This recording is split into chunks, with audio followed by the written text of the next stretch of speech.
Yemen के Houthi या Ansarullah ने रेड सी पर इसराइल और इसराइल समर्थक देशों के जहाज के लिए सारे रास्ते बंद कर रखे हैं।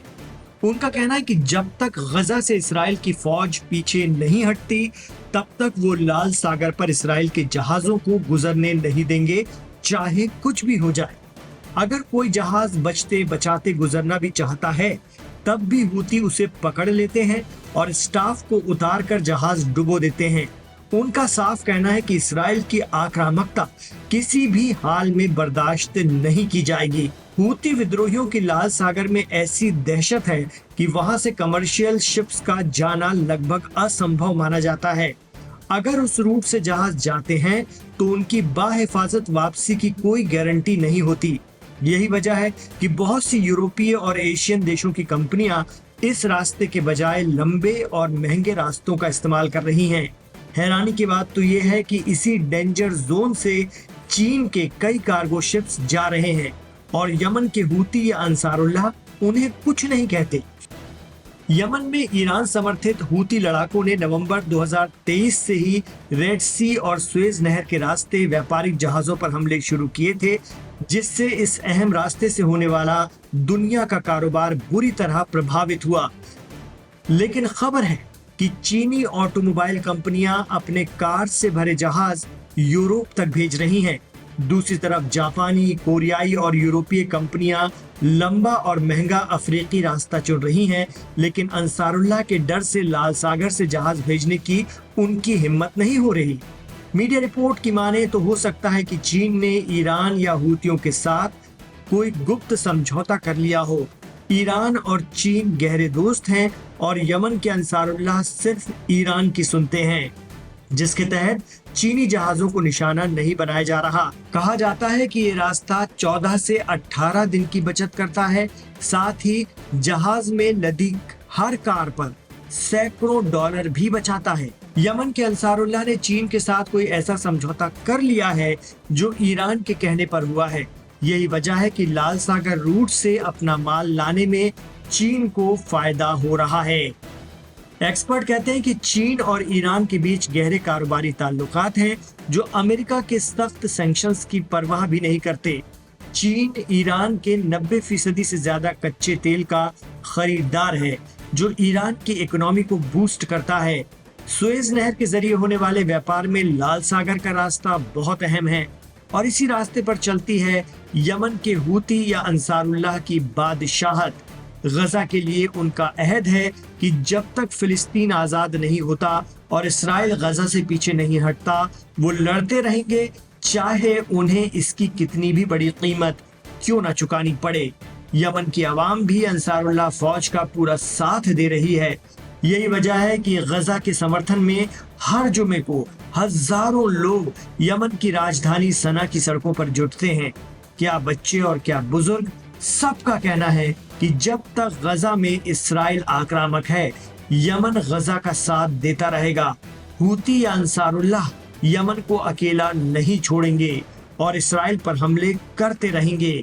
चीन को लाल सागर में पास देना और अमेरिका से सीजफायर करना बताता है कि हूती बड़ी ताकतों को अपने फेवर में साधने की सलाहियत भी रखते हैं।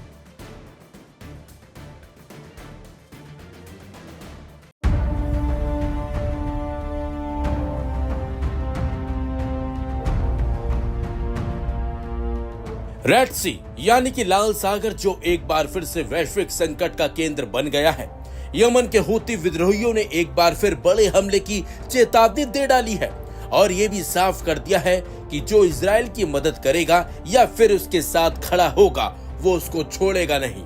यानी कि अब हूती विद्रोही आर पार की लड़ाई के मूड में नजर आ रहे हैं। चलिए अब आपको बताते हैं कि आखिरकार हूतियों ने एक बार फिर किसको और कैसी धमकी दी है और रेड सी को लेकर अब नया क्या प्लान बनाया है। तो आपको बता दें, रेड सी का यह इलाका जो आमतौर पर व्यस्त समुद्री ट्रैफिक से गुलजार रहता है, लेकिन अब डर और दहशत के माहौल से घिरा हुआ है। यमन के ईरान समर्थित हूती विद्रोहियों ने एक नई चेतावनी जारी की है, या फिर यह कहें कि इजराइल के मित्र देशों को सीधी सीधी धमकी दी है। जिसमें 64 शिपिंग कंपनियों को कहा गया है कि अगर वे इजराइल से जुड़े व्यापारिक कार्य को जारी रखती हैं तो उनके जहाजों को निशाना बनाया जाएगा। हूती प्रवक्ता याह्या साहरी ने कहा कि इजराइल से संबंध रखने वाले किसी भी जहाज को अब सुरक्षित नहीं समझा जाएगा। हम उन पर मिसाइल और ड्रोन से हमला करेंगे। यह चेतावनी ऐसे समय पर आई है जब रेड सी पहले से ही तनाव का केंद्र बना हुआ है। बीते महीनों में हूतियों द्वारा कई व्यापारिक जहाजों पर मिसाइल और ड्रोन हमले किए जा चुके हैं। अब ये धमकियां वैश्विक आपूर्ति श्रृंखला के लिए गंभीर खतरा बन गई हैं। इसका असर अब नजर आने भी लगा है। कई जहाज रेड सी का मार्ग छोड़कर लंबा और खर्चीला कैप ऑफ गुड होप वाला रास्ता अपना रहे हैं। इससे माल ढुलाई में देरी हो रही है और परिवहन लागत कई गुना बढ़ गई है। समुद्री सुरक्षा विशेषज्ञों का मानना है कि Aim right, achieve big. At KR Mangalam University, we provide you the platform to turn your dreams into reality. At KR Mangalam University. अगर धमकियां यूं ही जारी रहीं तो अंतर्राष्ट्रीय व्यापार प्रणाली पूरी तरह से बाधित हो सकती है। बता दें आपको, भारत सहित एशियाई देशों की अर्थव्यवस्था पर इसका सीधा असर पड़ सकता है, क्योंकि पेट्रोलियम, गैस और जरूरी वस्तुओं की आपूर्ति इसी मार्ग से होती है। हूतियों की इस नई धमकी पर भारतीय व्यापार विशेषज्ञों ने भी अपनी राय दी है। उनका कहना है कि अगर स्थिति नहीं सुधरी तो भारत को वैकल्पिक मार्गों से माल मंगवाना पड़ेगा, जिससे लागत और महंगाई दोनों बढ़ेगी। रेड सी, जो कभी विश्व व्यापार की धड़कन हुआ करता था, आज एक अस्थायी युद्ध क्षेत्र में तब्दील हो चुका है। हूतियों की धमकी ने न केवल व्यापारिक सुरक्षा को झकझोरा है, बल्कि दर्शाता है कि क्षेत्रीय संघर्ष कैसे वैश्विक संकट बन सकता है। तो सवाल यह है कि क्या अंतर्राष्ट्रीय समुद्री मार्ग अब सुरक्षित रह पाएंगे, और क्या वैश्विक शक्तियां मिलकर इस संकट का समाधान निकाल पाएंगी या फिर नहीं। और अगर ऐसा नहीं होता है तो हूतियों का जिस तरीके से चैलेंज लगातार इजरायली मित्र देशों को दिया जा रहा है, वो काफी गंभीर भी हो सकते हैं आने वाले दिनों में। फिलहाल अब देखना होगा कि तमाम देश मिलकर हूतियों को कोई जवाब देते हैं या फिर हूतियों की धमकी के आगे सब शांत बैठ जाते हैं।